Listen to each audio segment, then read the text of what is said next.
Hi friends, good evening. After long time ಸಿಗ್ತಾ ಇದ್ದೀನಲ್ಲ, ಇರಲಿ ಪರವಾಗಿಲ್ಲ. ಸೊ ಇವತ್ತಿನ ಟಾಪಿಕ್ ಬಂದ್ಬಿಟ್ಟು ಸ್ಟೇಷ್ನರೀಸ್. ಏನು ಹೇಳಿ?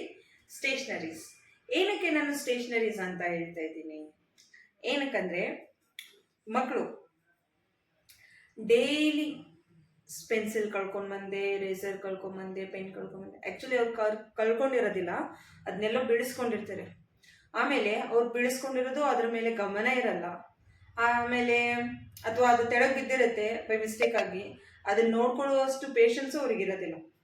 ಸೊ ಏನು ಗೊತ್ತಾ, ಎವ್ರಿ ಡೇ R&Ds ಕ್ಲೀನ್ ಮಾಡಬೇಕಾಗಿದ್ರೆ pencil, eraser, scale, rubber, pen, ಏನೋ ಒಂದು ಸ್ಟೇಷನರಿ ಐಟಮ್ಸು ಇಷ್ಟಿಷ್ಟು ಬೀಳ್ತವೆ. ಒಂದೊಂದು ಕ್ಲಾಸಲ್ಲಿ ಇಷ್ಟಿಷ್ಟು ಬೀಳ್ತವೆ. ಇಡೀ ಸ್ಕೂಲಲ್ಲಿ ಎಷ್ಟಾಗ್ಬೋದು ತಿಳ್ಕೊಳ್ಳಿ. ಆಮೇಲೆ ನೆಕ್ಸ್ಟ್ ಡೇ ಬಂದ್ಬಿಟ್ಟು ಅವ್ರು ಕೇಳೋದಿಲ್ಲ, ಲೈಕ್ ನಾನು ಪೆನ್ಸಿಲ್ ಕಳ್ಕೊಂಡೆ, ಎರೇಸರ್ ಕಳ್ಕೊಂಡೆ, ನನ್ನ ಎರೇಸರ್ ಎಲ್ಲೋ ಬಿತ್ತು ಅಂತ.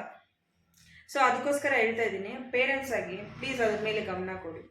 ಏನಂದರೆ ಬಾಕ್ಸ್ ತಂದಿರ್ತೀರಾ, ಅದು ಪರವಾಗಿಲ್ಲ, ಓಕೆ ಫೈನ್. ಬಟ್ ಏನಂದರೆ ಅವ್ರು ಎಷ್ಟು ಯೂಸ್ ಮಾಡ್ತಾ ಇದ್ದಾರೆ, ಏನಕ್ಕೆ ಯೂಸ್ ಮಾಡ್ತಾ ಇದ್ದಾರೆ, ಇವತ್ತು ನೀವು ಹೊಸ ತೊಗೊಂಡಿರ್ತಾರೆ, ನೆಕ್ಸ್ಟ್ ಡೇನೇ ಮತ್ತೆ ಒಂದು ಹೊಸ ತೊಗೊತಾ ಇದ್ರೆ ಏನಕ್ಕೆ ಹೊಸ ತೊಗೊತಾ ಇದ್ದೀರಾ ಅಂತ ಒಂದು ಸ್ವಲ್ಪ ಗಮನ ಕೊಡಿ ಸ್ಟೇಷ್ನರೀಸ್ ಮೇಲೆ. ಏನಕ್ಕಂದರೆ ಸುಮ್ಮನೆ ಯಾವುದು ಬರೋದಿಲ್ಲ, ₹1 ಯಾರೂ ಕೊಡೋದಿಲ್ಲ. ಸೊ ಅದಕ್ಕೋಸ್ಕರ ನಿಮ್ಮ ಶ್ರಮ ವೇಸ್ಟ್ ಆಗಬಾರ್ದು ಅಂದರೆ ಅದ್ರ ಮೇಲೆ ಒಂದು ಸ್ವಲ್ಪ ಗಮನ ಕೊಡಿ. ಓಕೆ ಫ್ರೆಂಡ್ಸ್, ಸಿಗೋಣ ನೆಕ್ಸ್ಟ್ ವ್ಲಾಗಲ್ಲಿ. Okay, bye by.